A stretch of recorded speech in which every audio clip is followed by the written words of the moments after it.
Third one, an emerging market, வளர்ந்து வரக்கூடிய market.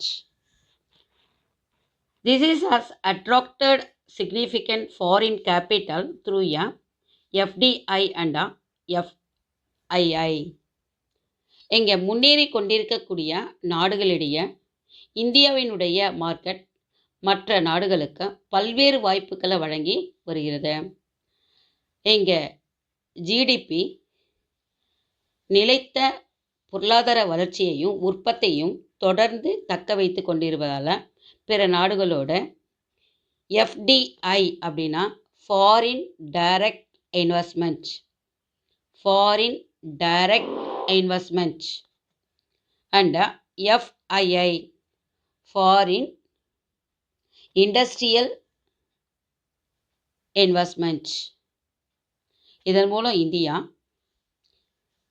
முதலீடு செய்த பெரும் ஆர்வம் காட்டி நாட்டின் பொருளாதார வளர்ச்சி நிலைகளை ஏற்படுத்துகிறது.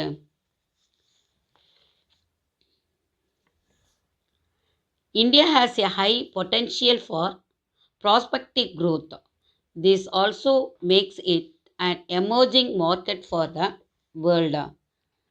இந்தியா குறைந்த பட்ச முதலீட்டில் குறைவான இடர்பாடு காரணிகளால் அதிகமான வளர்ச்சி சாத்தியங்களை கொண்டுள்ளதால் இந்திய நாட்டினுடைய வளர்ந்த சந்தையாக மாறி இந்திய பொருளாதார வளர்ச்சி காணப்படுகிறது.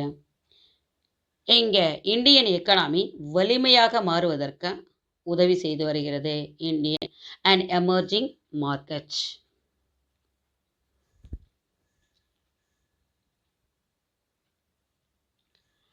நெக்ஸ்ட், எமர்ஜிங் எக்கானமி, வளர்ந்து வரும் பொருளாதாரம்.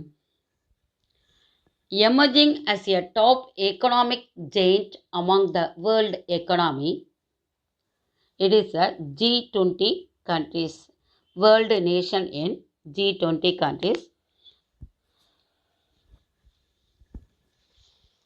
Afghanistan, Australia, Brazil, Canada, China, Turkey, United Kingdom, United States. These are the world nation in G20 countries.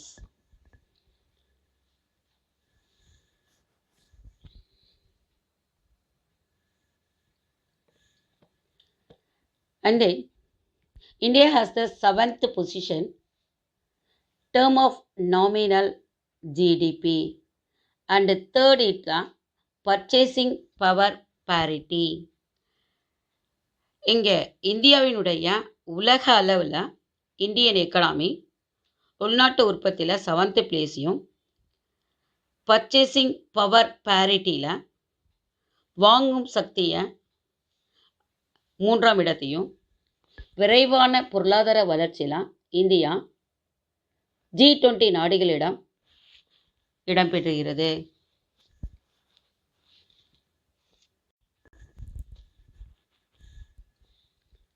India has the 7th position of the GDP,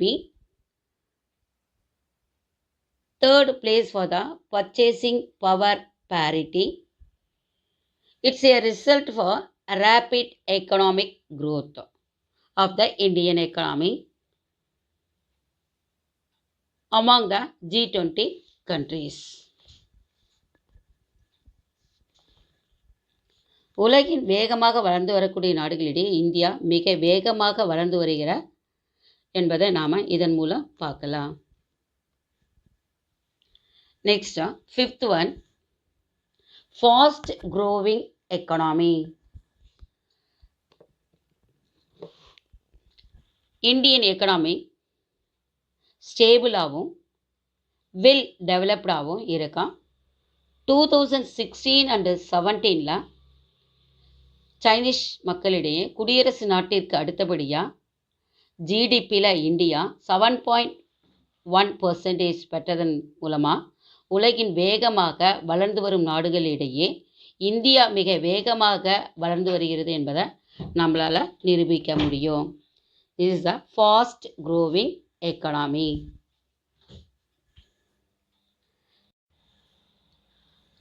fast growing service sector, வேகமாக வளரும் பணிகள் துறை.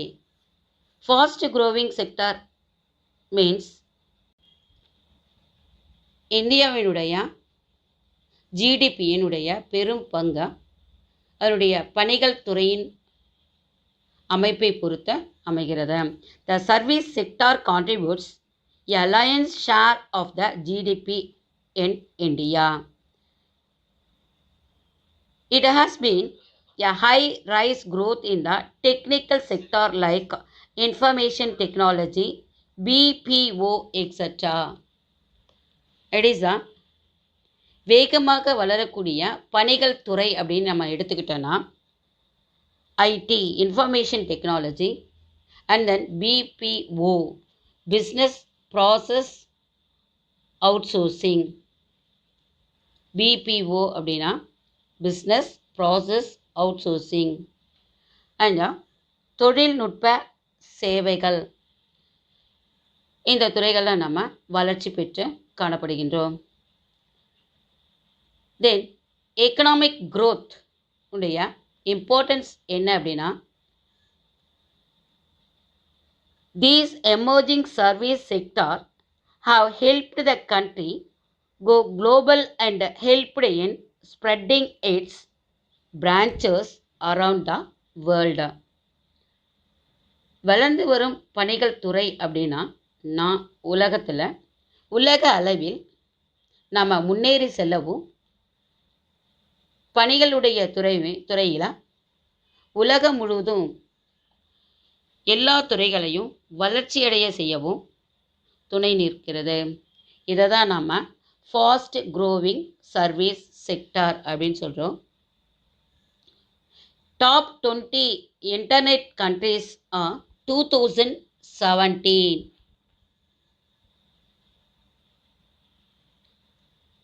It is the international லெவலில் நாம் China, India, America, Brazil, Indonesia, Japan இதெல்லாம் எந்த அளவுக்கு தன்னுடைய ஃபாஸ்ட் க்ரோவிங் சர்வீஸ் செக்டாரை கொடுத்துருக்கு அப்படிங்கிறதா இந்த சார்ட் மூலயமா நம்ம பார்க்குறோம். Global and helped in spreading its branches around the world.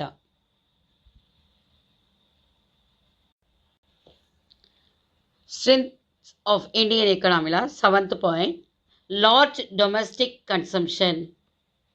With the faster growth rate in the economy, the standard of living has improved a lot. Large domestic consumption, பேரளவு உள்நாட்டு நுகர்ச்சி.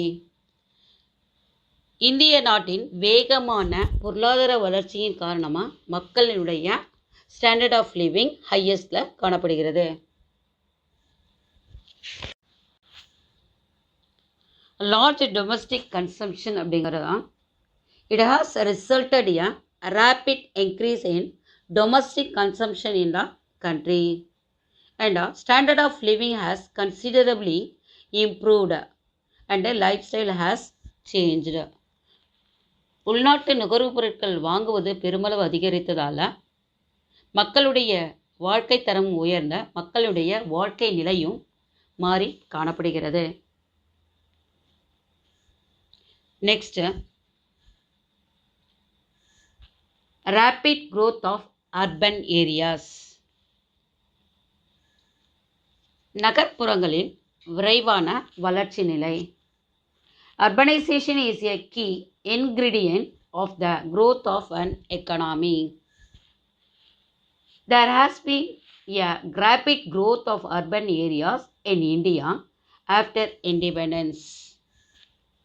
Improved connectivity in transport, communication, education, and health have speeded up the pace of urbanization.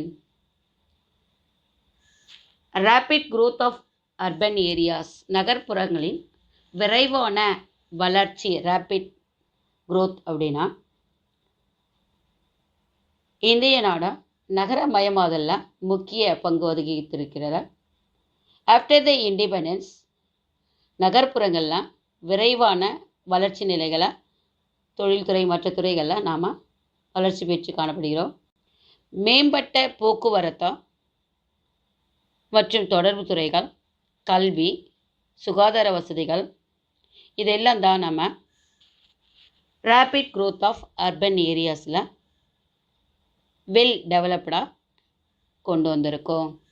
இதை தான் நாம் rapid growth of urban areas. And then next one, stable macro economy.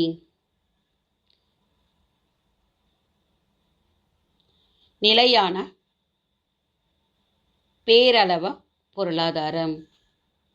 Indian economy is projected and considered as one of the most stable economy of the world.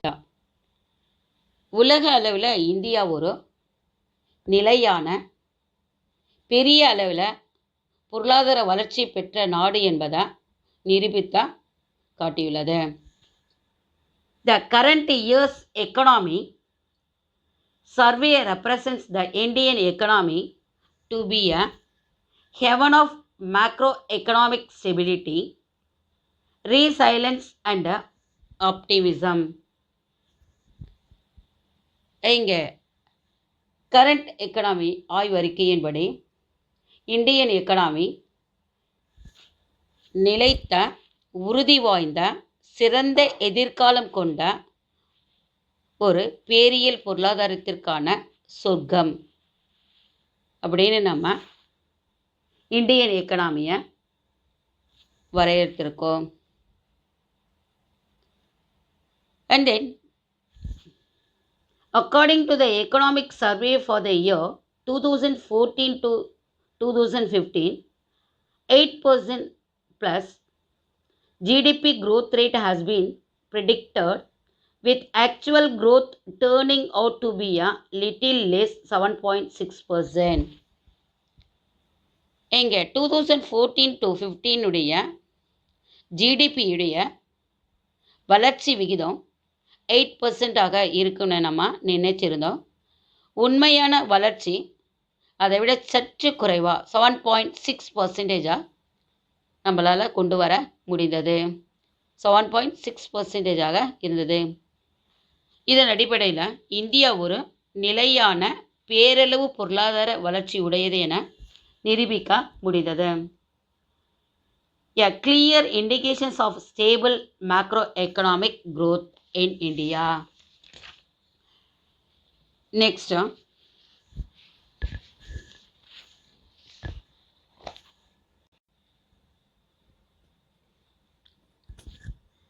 demographic dividend. மக்கள் தொகை பகுப்பு. இந்தியாவினுடைய மனித வளம் யூத்ஸால் தான், இளைஞர்களால்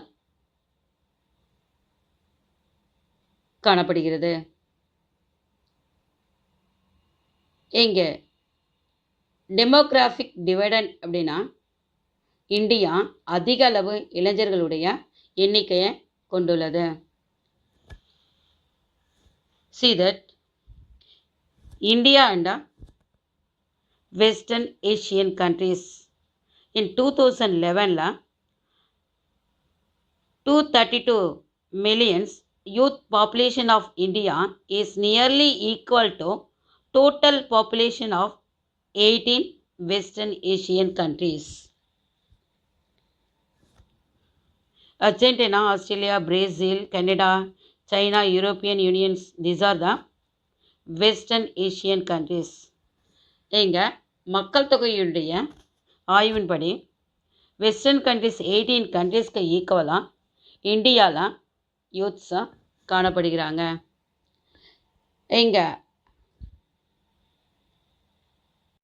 இங்கே India is a pride owner of the maximum percentage of the youth. இந்தியாவில் அதிக அளவு இளைஞர்களுடைய எண்ணிக்கை காணப்படுகிறதா. Young population is not only motivated but skilled and trained enough to maximize the growth. இந்திய இளைஞர்களுடைய திறமை அவர்களுக்கு வழங்கப்படுகின்ற பயிற்சி காரணமாக தான் இந்தியாவினுடைய எக்கனாமிக் growth வந்து அதிக அளவு வளர்ச்சியை எட்டியுள்ளது. Human capital plays a key role in maximizing the growth prospects in the country. நாடுடைய உச்ச வளர்ச்சி அடைவதற்கு மனித வளங்கள் தான் ஒரு முக்கியமான கருவியாக காணப்படுகிறது. மேலும் வெளிநாட்டினுடைய முதலீட்டையும் வெளிநாட்டினுடைய வேலைவாய்ப்புகளையும் ஈர்க்கிறது. Also, this has invited foreign investment to the country and outsourcing opportunities also. Thus, human capital plays a key role in maximizing the growth prospects in the country. வெளிநாட்டு முதலீடுகளாலும் வெளிநாட்டு வேலைவாய்ப்புகளாலும் நாட்டினுடைய வளர்ச்சி அடைவதற்கு மனித வளங்கள் தான் முக்கிய பங்கு அளிக்கிறது. இதை தான்